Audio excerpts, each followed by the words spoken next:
2023 was a year when India's defence industry received record orders from the government. The Defence Acquisition Council approved proposals worth rupees 3.5 lakh crore, and recently acceptance of necessity was granted to proposals worth 2.23 lakh crores. Out of this, 98% will be sourced from domestic industries. In FY23, India's defence production crossed 1 lakh crore for the first time. Exports crossed a record 16,000 crore. Is the government now likely to increase the order book for Indian defence PSUs and the private sector? Will the capital budget in the total defence budget increase? And will there be a hike in R&D expenditures as well? Joining us now to talk about the Indian government's mega defence push is Giridhar Aramane, India's Defence Secretary. Mr. Aramane, thank you very much for joining us. The world had been reeling under the Ukraine-Russia war. How does the war in the Middle East add to our security needs at a time when our border dispute with China continues? How does the current geopolitical setup impact us? Good afternoon, Parishit, and Happy New Year to you all. I hope the new year will herald an era of peace. As our Prime Minister has stated repeatedly that this is not an era of war, and we have to take care of the instability which is happening in various parts of the world.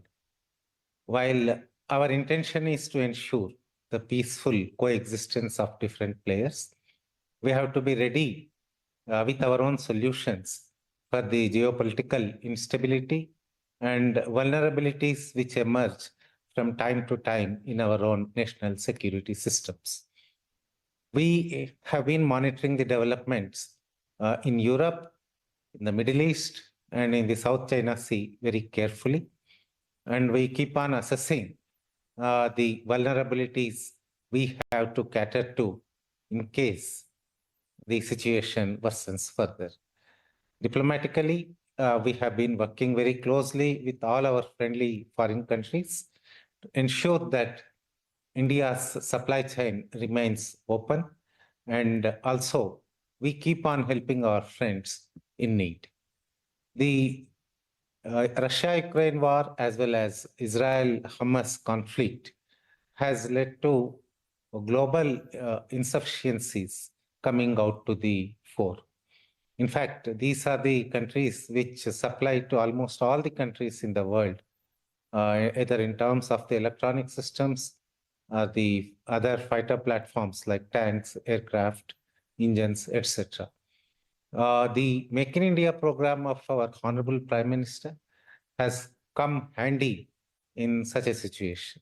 We have been preparing for this kind of a situation for last 10 years. And now I am happy to tell you that whatever are the shortfalls from our supplier nations, we are able to mitigate to a large extent with our indigenous capacity. And I foresee that this particular episode, this particular event in Europe and also the one in the Middle East will help us to find opportunity for the domestic industry to strengthen our national security. Right. I am very confident that India will emerge stronger through this particular period of geopolitical instability by having a higher spectrum of manufacturing within the country. Right. That's a very important point, sir, you're making, that we have been able to mitigate the shortfall in defense supplies from abroad, largely from our domestic industries. Going focus, will there be a greater emphasis on self-reliance? Will the localization drive be stronger, more aggressive? Globalization is a must. We cannot really isolate India from the friendly foreign countries and the large players in the global arena. In fact, many of the technologies require inputs from various countries which are friendly to us. So we are not thinking of an autarkic solution for our defense and security needs, but it will be a codependent or a mutually supportive kind of a self-reliance in the defense sector. We have been working on several technologies with our friendly countries, from fighter jet technology to the semiconductors and our land-based platforms and sea vector. We have been doing a great job with our friendly countries in terms of collaboration. But ultimately, India is a huge country with a very large youth population. So our need to indigenize, our need to produce in India does not stem from strategic autonomy alone. It basically stems from our ability to provide the employment, gainful employment to more than 30 to 35 crore of youth who are in the active job market and several older people also. There are already 5 indigenization lists that have come out, sir. In terms of future phase of emphasis on localization, what weapon platforms, ammunition systems would you want the industry to focus on in terms of localization and cutting down imports? One is the modernization of our equipment, which is already in our inventory, whether it's the battle tanks or the ships, the naval ships, which need to modernize very quickly. We have very active borders, we have very active coastal area. So it is essential that our existing platforms remain in ship shape continuously. For this purpose, we have to provide constant supply of spares and constant maintenance in terms of the power packs, in terms of the transmissions, navigation, etc. So this will be the first level of focus which has been attempted in the positive indigenization list and also the negative import list.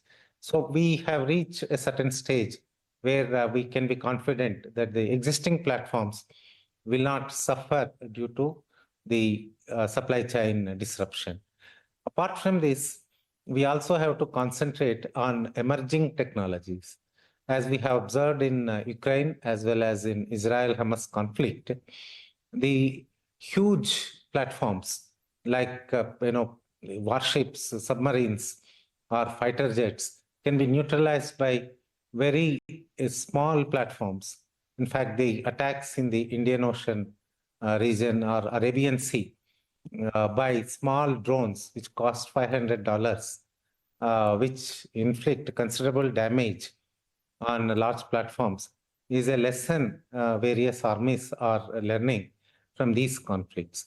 Hence, we should be able to defend our borders and our economic zone with the help of the cheapest possible solution. We need not basically concentrate on large platforms where the others have an advantage. We should be able to procure drones, unmanned aerial vessels, and other similar equipment to protect our national interests. Further, the robotics have brought forward a great opportunity to ensure that there is very little loss of life in hazards, disaster relief, as well as counterinsurgency operations. In that particular field, there is a huge scope for investment by the private industry. For example, if we had foliage penetrating radars or robots which can do surveillance of the location of the terrorists, we could have prevented the loss of life to our brave soldiers in Jammu and Kashmir. And such platforms will be of great use in Naxal-affected areas also.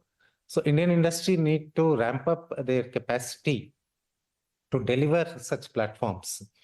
Apart from this, we got demonstrated ability to manufacture several platforms in air defense as well as in the ground mobility.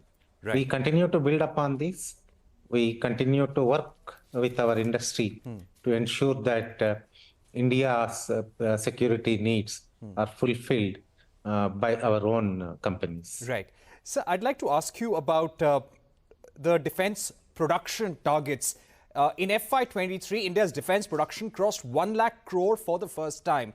What do you see the number as in FY24 and going forward? Yeah, we are aiming very high. We have crossed 1 lakh, but we are not satisfied with it. We are still the largest weapons importer in the world until last year. So we should be able to obviate the imports by increasing our own capacity. I am fervently hoping that our production this year will cross 1.5 lakh crore and may even inch up higher if exports offer a better opportunity this year. Largely, 1,75,000 crores will be a very ambitious target, but I don't think Indian industry will fail me on this ambition. Right. That indeed was the target that had been set by the Prime Minister, achieving a target of 1.75 lakh crore in defense production and $5 billion in defense exports by FY25. Do you think that can be achieved, sir?